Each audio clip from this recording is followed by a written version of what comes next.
نستغفره ونؤمن به ونتوكل عليه ونعوذ بالله من شرور أنفسنا من يهده الله فلا مضل له ومن يضلله فلا هادي له وأشهد أن لا إله إلا الله وحده لا شريك له وأشهد أن سيدنا وسندنا مولانا محمدا عبده ورسوله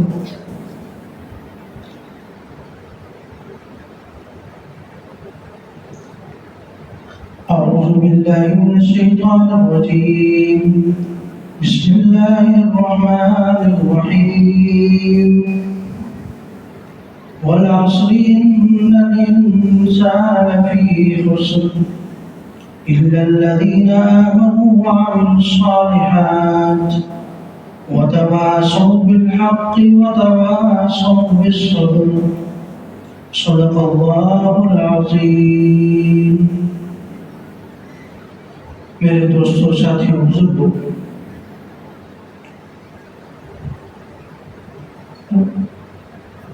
اللہ رب العزت نے ہمیں ایک ایسی شریعت عطا کی، ایک ایسا دین عطا کیا کہ جس کے اندر ہمارے ایک ایک لمحے کے اپنی رضا اور خوشنودی کا سبب بنانے کے لیے احکامات نازل فرمائے کہ میرا بندہ اگر اس عمل کو اس طریقے سے کرے گا تو وہ میری رضا کا سبب ہے، اگر یہی عمل دوسرے طریقے سے کرے گا تو میرے عذاب کا مستحق ہوگا۔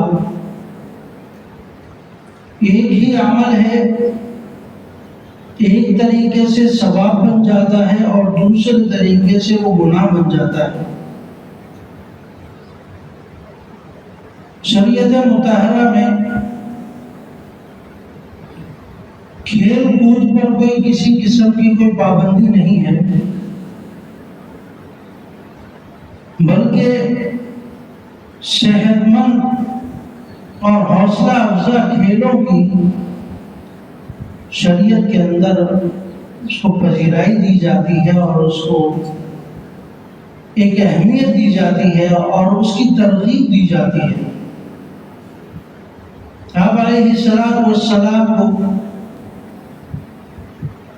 گھڑ سواری اور اسی طریقے سے تیراکی جیسا عمل بہت زیادہ پسند تھا اور اس کھیل کو پسند فرماتے۔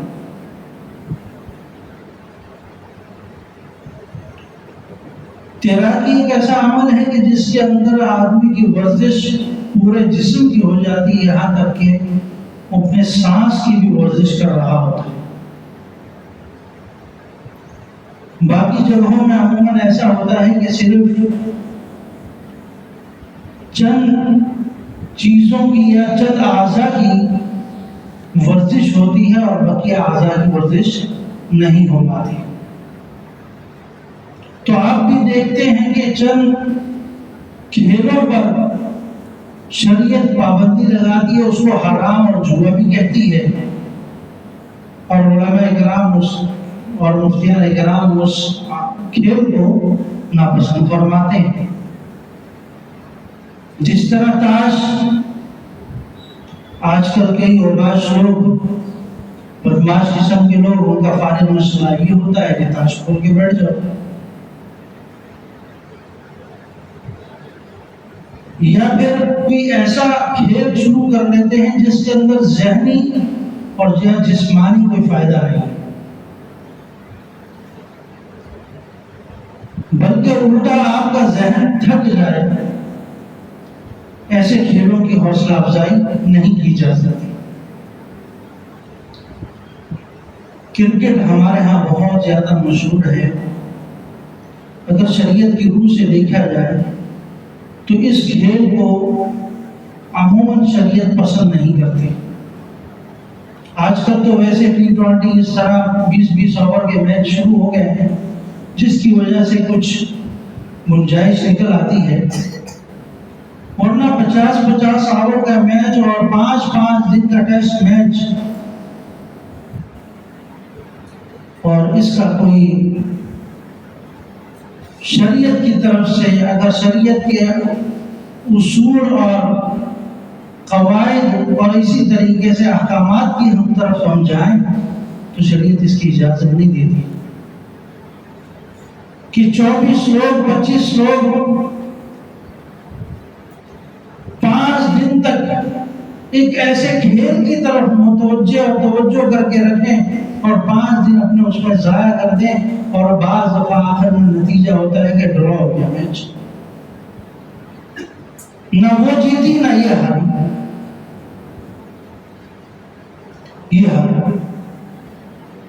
نہ کوئی جیتتا ہے نہ کوئی ہارتا۔ وہ ہٹلر کا ایک بڑا مشہور واقعہ ہے کہ ایک مرتبہ اس کی ٹیم اس طرح گئی تو اس نے سب کو ایک لائن میں کھڑے ہو کر فائرنگ کر کے قتل کر دی۔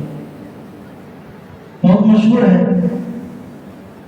پتہ نہیں ہے کتنی سچائی ہے اس میں، بہرحال مشہور ہے یہ کہ اس کی ملک کی ٹیم ایک جگہ کھیلنے کے لیے گئی، 5 دن ٹیسٹ میچ کھیلا، اور جب وہ واپس آئی اس سے وہ پوچھتا ہے کہ آپ لوگ جیتے یا ہارے؟ وہ آگے سے جواب دیتے نہ ہم جیتے نہ ہارے۔ وہ کہتا پھر ایسے کھیل کا فائدہ کیا جہاں تم لوگوں نے 5 دن لگا دیے اور کوئی نتیجہ ہی نہیں۔ تو ایسے کھیل ہوں جس کے اندر وقت کا ضیاع بھی نہ ہو اور جسمانی ورزش بھی ہو، کہ جس سے آپ کو آپ کے جسم کو کوئی فائدہ ہو۔ فٹ بال کو پسند کیا جاتا ہے تو فٹ بال کھیلا جاتا ہے،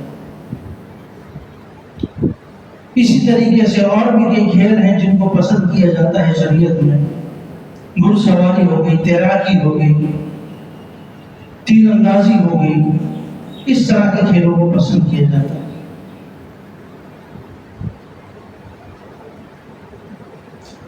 آج کل ارشد ندیم اولمپک چیمپئن ہمارے سامنے ہے اولمپکس کا، ماشاءاللہ بہت اچھی بات ہے، اللہ تعالیٰ مزید ترقیاں دیں اور مزید فتوحات سے نوازے، ہماری دعائیں اس کے ساتھ ہیں۔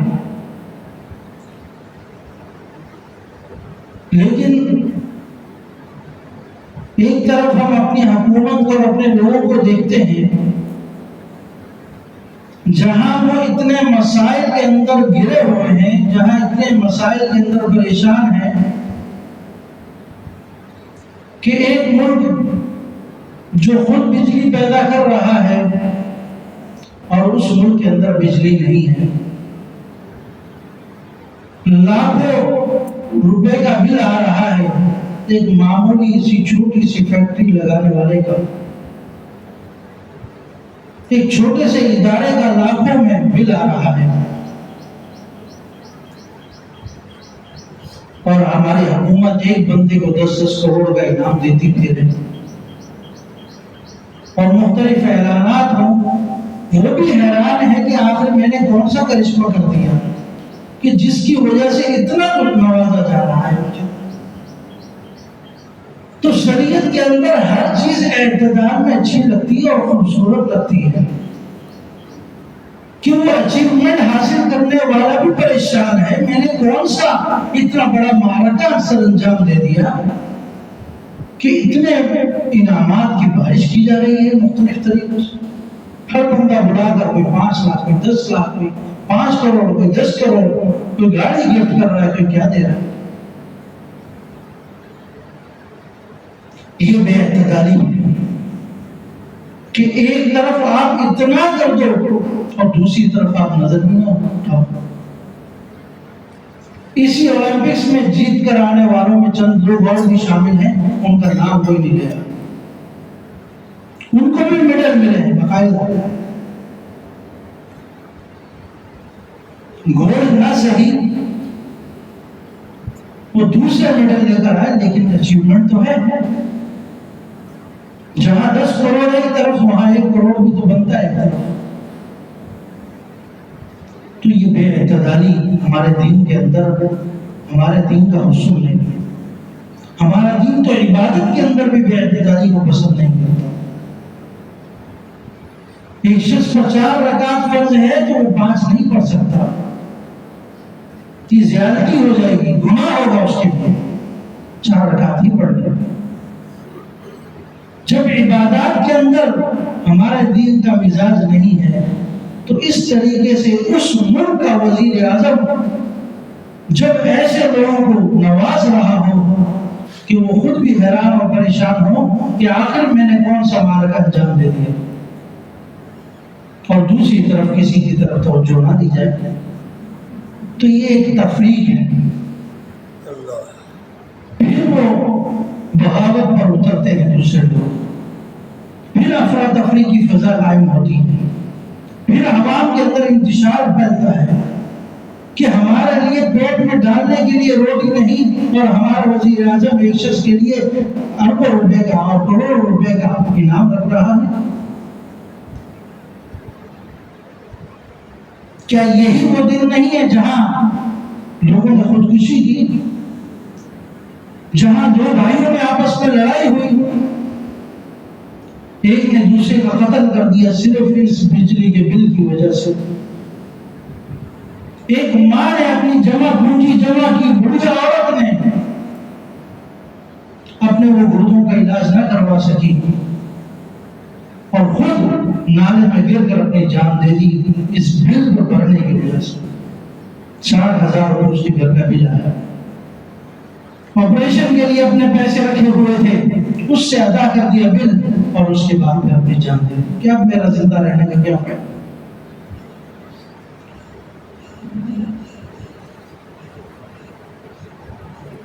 کہ والد اس طرح دنیا سے چلے گئے اور ہم ایک بے اعتدالی کے ساتھ ایک شخص کے ساتھ اتنا تعاون کرتے ہیں اور دوسری طرف توجہ بھی نہ ہو ہماری۔ ہارون رشید ایک بڑے سلطنت کا بادشاہ گزرا ہے، بڑا مشہور، اس کا ایک واقعہ مشہور ہے۔ پہلے زمانے میں وزیر لوگ اپنے بادشاہ کو خوش کرنے کے لیے کچھ یہ کرتب کرنے والے لوگوں کو بلاتے تھے تاکہ اب بادشاہ خوش ہو جائے اور کچھ انعامات نواز دے گا ہمیں، اس طرح کوشش کیا کرتے تھے کہ بادشاہ کو خوش کیا جائے کسی طریقے سے۔ تو ایک مرتبہ اس کے دربار میں ایک کرتب دکھانے والا آیا، وہ ایک سوئی رکھی اس نے دور اور دوسری سوئی اس سوئی کے ناکے کے اندر سے گزاری۔ آخر مشکل کام ہے کہ ایک سوئی ایک فاصلے پر رکھی ہو اور دوسری سوئی اس ناکے کی سوئی کی ناکے معمولی سا ہوتا ہے اس کے اندر سے سوئی گزارنا دوسری طرف، اور اس نے یہ کرا اور 3-4 مرتبہ یہ عمل کیا۔ بادشاہ بڑا خوش ہوا اور سب خوش ہوئے۔ ایک انوکھا کام اعلان کیا کہ اس کے لیے 10 دینار یا 10 درہم دیے جائیں اس کو، اور پھر دوسری مرتبہ کہا کہ ایک طرف اس کو 10 دینار دے دو اور 10 کوڑے بھی مارو اس کو۔ لوگ پریشان ہو گئے، ایک طرف انعام بھی دے رہا ہے پھر 10 کوڑے بھی مروا رہا ہے بیچارے کو،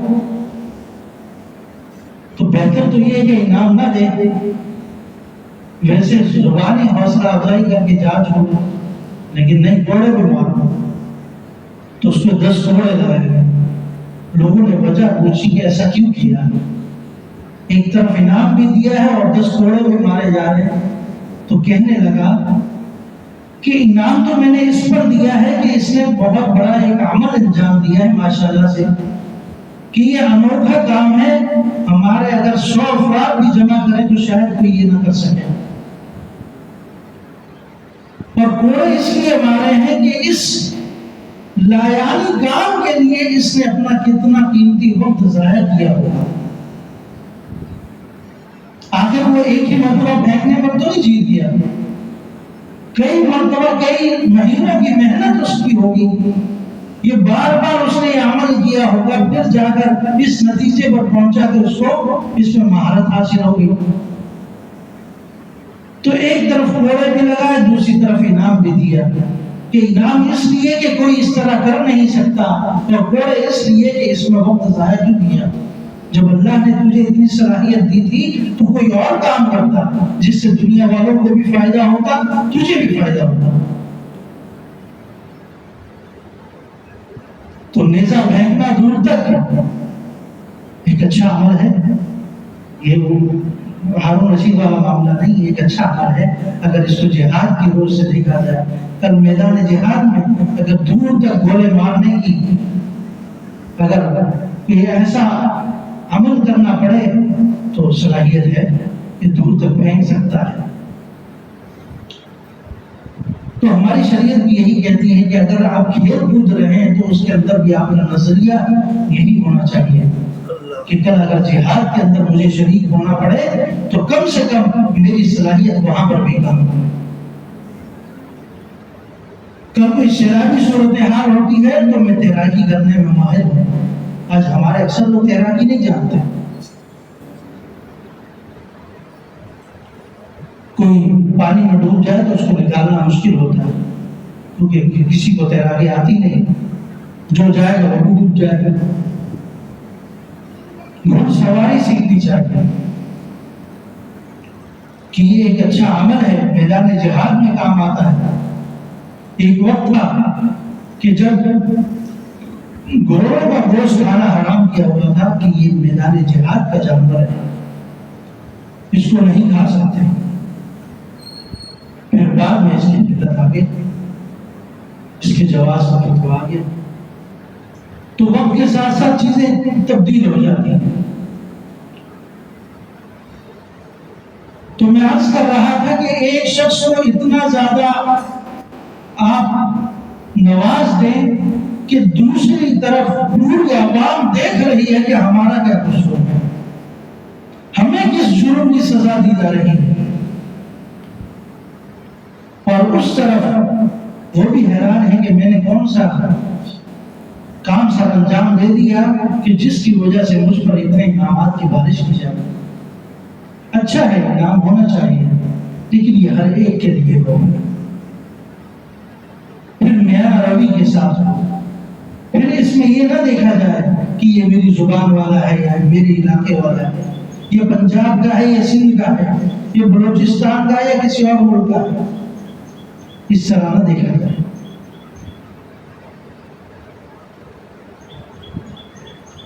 حضرت عبداللہ ابن زبیر رحمۃ اللہ علیہ حضرت علی رضی اللہ تعالیٰ عنہ کے زمانے میں ان کے پاس حاضر ہوتے ہیں۔ حضرت علی نے ایک پیالے کے اندر کچھ خشک روٹیاں اور گوشت کا سالن اور یہ شوربہ وغیرہ اور گوشت ملا ہوا یہ پیش کیا۔ تو حضرت عبداللہ کہنے لگے امیر المومنین اب تو ماشاءاللہ سے اس وقت کچھ فتوحات ہو چکی تھی، مال غنیمت کافی آ چکا تھا، مطلب کافی فراوانی ہو چکی تھی۔ تو کہنے لگے امیر المومنین اب تو وقت ایسا ہے کہ آپ ہمیں بطخ کا گوشت کھلا دیں۔ عرب کے ہاں بطخ ذرا بہت کم ہوا کرتی تھی، تو جب کہیں سے آتی تو اس کا گوشت ظاہر مہنگا ہوتا، جس طرح ہمارے ہاں شتر مرغ وغیرہ آج کل ذرا مہنگا ملتا ہے۔ اس طرح کہ اب تو حالات بہتر ہیں، اب تو ہمارے سامنے کوئی بطخ آنی چاہیے تھی تاکہ ہم کھاتے۔ تو حضرت علی رضی اللہ تعالیٰ عنہ نے جواب دیا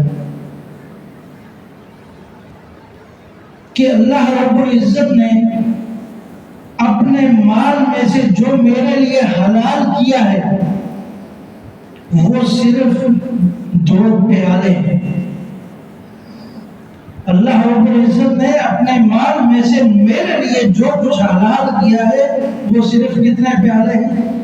2 پیالے۔ ایک پیالہ میرے لیے، میرے بچوں کے لیے، اور ایک پیالہ اگر کوئی مہمان آ جائے تو اس کے سامنے رکھنے کے لیے۔ اس کے علاوہ میرے کو اجازت نہیں کہ میں بیت المال میں سے پیسے خرچ کروں اور اپنے لیے سہولت اور آرائش کا انتظام کروں۔ یہ حضرت علی رضی اللہ تعالیٰ عنہ 10 کروڑ کا انعام یہ کہاں سے دیا جائے؟ یہی میرے اور آپ کے ٹیکسز سے جو پیسہ جا رہا ہے، جو بیت المال کے اندر ہمارا پیسہ جمع ہو رہا ہے، اسی سے کیا بروز قیامت پوچھا نہیں جائے گا؟ جہاں ایک طرف لوگ خودکشیاں کر رہے تھے مہنگائی کی وجہ سے، اور دوسری طرف تم نوازو اپنے لوگوں کو۔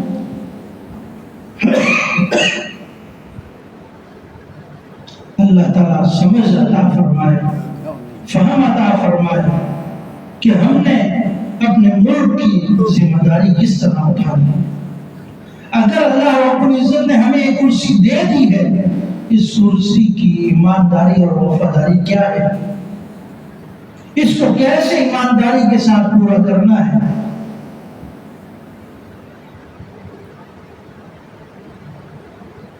صرف خوبصورتی یا واہ لے لینے سے کام نہیں چلے گا۔ حضرت علی رضی اللہ تعالیٰ عنہ فراوانی کے دور کے اندر بھی صرف 2 پیاروں پر منحصر زندگی گزار رہے ہیں۔ حضرت عمر رضی اللہ تعالیٰ عنہ 14 پیمن لگے جوبہ پہن کے کھڑے ہیں، اور اسی مجلس میں سے اگر کب جوبہ چینج بدلی ہوا تو اسی مجلس میں سوال کیا گیا کہ آپ نے آپ کا جوبہ کیسے تبدیل کر دیا؟ کیونکہ ہر ایک کا ایک سائز آیا تھا، آپ کا سائز بڑا ہے، آپ کا قد بڑا ہے، تو آپ پر ایک جوبہ نہیں آ سکتا تھا، آپ نے کیسے پہن لیا؟ حضرت عمر رضی اللہ تعالیٰ عنہ قد و قامت کی لحاظ سے طویل تھے، تو مال غنیمت میں جو جوبے آئے تھے وہ ایک ایسے سائز کے تھے کہ نارمل آدمی پہن سکتا تھا، جو تھوڑے بڑے قد کا تھا وہ نہیں پہن سکتا تھا۔ تو مجمع میں سے سوال کر لیا ایک بندے نے، آپ نے ایک پورا جوبہ پہنا ہوا ہے کیسے؟ سب کے لیے تو ایک مخصوص مقدار کے اندر آیا تھا، آپ کی مقدار زیادہ لگ رہی ہے، ایسا کیوں؟ تو آپ نے وضاحت دی کہ میرے بھانجے بھتیجے کا کچھ اس کے حصے میں آیا تھا، اس نے مجھے اپنا جوبہ دیا، اس سے پھر میں نے پورا بنا دیا۔ یہ وضاحت تھی ممبر پر بیٹھ کر۔ یہ ہے ہمارا حکمران، یہ تھی ہماری رعایا، جن کو ہم اپنے کسی معاملے کا اگر سوال کرنا ہوتا تو فوراً جواب ملتا تھا۔ آج عوام کے سامنے بتایا عوام کو یہ 10 کروڑ ہم کہاں سے دے رہے ہیں۔